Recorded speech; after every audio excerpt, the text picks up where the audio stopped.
আসসালামু আলাইকুম বন্ধুরা, আজকে বাজারে গিয়ে চান্দাগুড়ো মাছ নিয়ে আসছি। আমাদের বরিশালের আঞ্চলিক শব্দ হচ্ছে চান্দাগুড়ো মাছ। আপনারা কে কোন ভাষায় এটাকে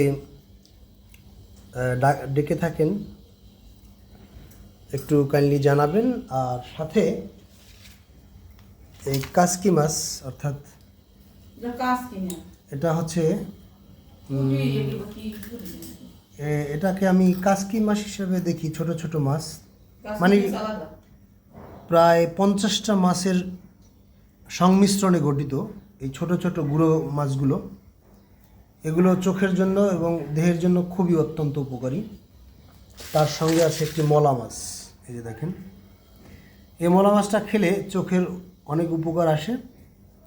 খুব অত্যন্ত জনপ্রিয় একটি মাছ এবং খুব ভালো খাবার। তো বন্ধুরা, আজ এ পর্যন্তই। ভালো থাকবেন। আগামীতে আরও সুন্দর সুন্দর ভিডিও এবং ভালো ভালো প্রোডাক্ট আপনাদেরকে অবলোকন করব এই ভিডিওর মাধ্যমে। তো আল্লাহ হাফেজ, ভালো থাকবেন। আজ এ পর্যন্তই।